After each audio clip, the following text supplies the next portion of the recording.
कंकड़ों से बचने के लिए हम पदवेश पहनते हैं, भिन्न प्रकार के जूते पहनते हैं और अच्छे जूते पहनकर कांटों के मार्ग पर चलना सरल हो जाता है। परंतु जब ये कांटे हमारे जूतों में होते हैं तो सरल मार्ग पर चलना भी कठिन हो जाता है। ठीक इसी प्रकार ये कंकड़, ये कांटे हमारे मन में होते हैं। ये कंकड़, ये कांटे होते हैं हमारा अतीत, जिसके भय के कारण हम उसे वर्तमान में स्वीकारना नहीं चाहते। कदाचित इसीलिए हमारे अतीत को भूत कहा गया है, क्योंकि एक भूत की भांति हमारा अतीत हमारा पीछा नहीं छोड़ता। इसलिए अपने अतीत के भयावह घटनाओं से भागे नहीं, उसे स्वीकारें। विश्वास कीजिए, आपका जीवन सरल हो जाएगा। हम सभी बचपन से ये सुनते आए हैं कि अच्छे मित्र हमारे जीवन को पूर्णतः परिवर्तित कर सकते हैं, है ना? अच्छे मित्र, परंतु कौन? जिनसे आप प्रश्न पूछें और वो मित्र बिना किसी पक्षपात के, भय रहित होकर, बिना किसी लालच के आपको उचित उत्तर दें। परंतु सबके समक्ष ये समस्या आ जाती है कि आज के समय में ऐसे मित्र मिलना दुर्लभ है, वो तो होते ही नहीं। परंतु मैं आपको एक बात बताता हूं, हम सब के पास एक ऐसा मित्र होता है, बस हम उसे पहचान ही नहीं पाते। वो है दर्पण। दर्पण के समक्ष खड़े होकर आप स्वयं से पूछिए कि यदि आज आपका अंतिम दिन होता तो क्या आप वही करते जो आप कर रहे थे? आपको उत्तर मिले या ना मिले, परंतु आपकी दिशा अवश्य बदलेगी। इसलिए आपसे अतिरिक्त आपका सबसे घनिष्ठ मित्र, सबसे अच्छा मित्र और कोई नहीं। हम सब अपना जीवन शांति से जीना चाहते हैं, अपना हर पल आनंद में भोगना चाहते हैं, परंतु ऐसा नहीं कर पाते। कारण क्या? कारण है इस समस्या का? क्या हमारे शत्रु इसका कारण है, या हमारे उत्तरदायित्व, या फिर समय की कमी? नहीं, कारण है हमारा भय। ये भय कि कोई क्या कहेगा, हमारे विषय में कोई क्या सोचेगा, है ना?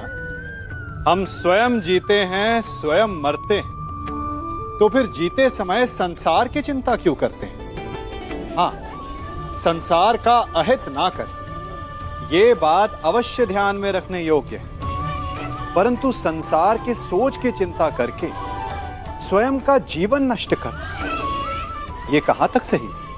जब आप आनंद में नाचें तो ऐसे नाचें कि जैसे आपको कोई देख ही नहीं रहा है। जब आप गाएं तो ऐसे गाएं कि आपको कोई नहीं सुन रहा। स्वयं को संसार समझें और इस धरा को स्वर्ग समझें। यदि अपने जीवन में आप 4 पल भी ऐसे जी पाएं तो आपका जीवन सफल हो जाएगा। स्वर्ण।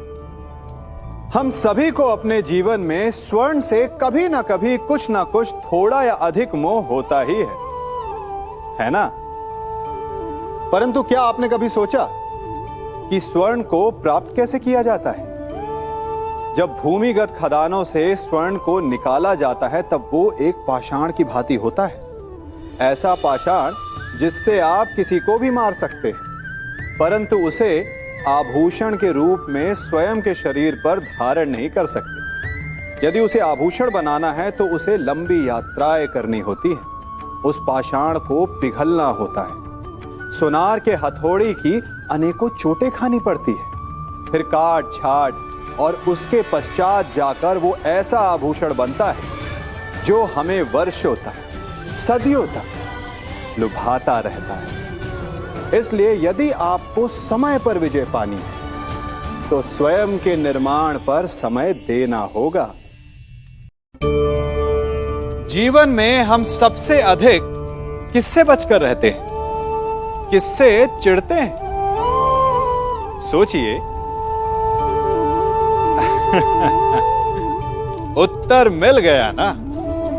हम उससे चिढ़ते हैं जो हमसे चिढ़ता है, जो हमारी निंदा करता है। हम उससे बचकर रहते हैं, दूर रहते हैं। हमें लगता है कि वो व्यक्ति हर स्थान पर हमें नीचा दिखाएगा, हमारा अपमान करवाएगा।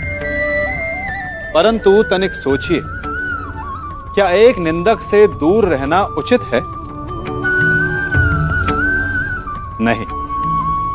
एक निंदक के जितना समीप रहो उतना ही श्रेयस्कर है।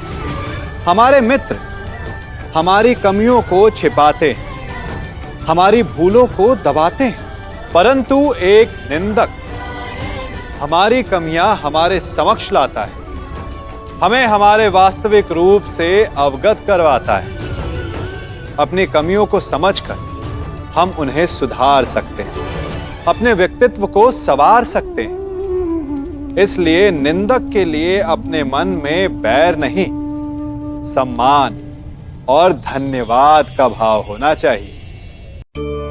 कहा जाता है कि मनुष्य योनि सभी योनियों में श्रेष्ठ है, उत्तम है। क्यों? क्योंकि वो बातें कर सकता है, विचार कर सकता है, या वो आविष्कार कर सकता है, अद्भुत यंत्र बना सकता है। नहीं, क्योंकि मनुष्य के भीतर करुणा, चेतना और सद्भाव वास करते हैं। सामान्यतः हर प्राणी योनियों की 4 उद्देश्य होते हैं: सोना, अपनी भूख मिटाना, अपना क्षेत्र बनाना और संतान की उत्पत्ति करना। किंतु मनुष्य योनि श्रेष्ठ इसलिए है क्योंकि अपनी भूख मिटाने के साथ साथ वो प्रयास करता है कि औरों की भूख भी मिटे, सब लोग मिलजुल कर विकास करें। वो समष्टि के लिए सोचता है। अपने आप चरना तो पशु की प्रवृत्ति होती है, परंतु दूसरे के लिए स्वयं का बलिदान कर देना, दूसरे के दुख को समझने की करुणा, यही प्रवृत्ति एक मनुष्य को भिन्न बनाती है। जिस दिन मनुष्य के भीतर करुणा लुप्त हो जाएगी, उस दिन वो मनुष्य सामान्य पशु बनकर रह जाएगा।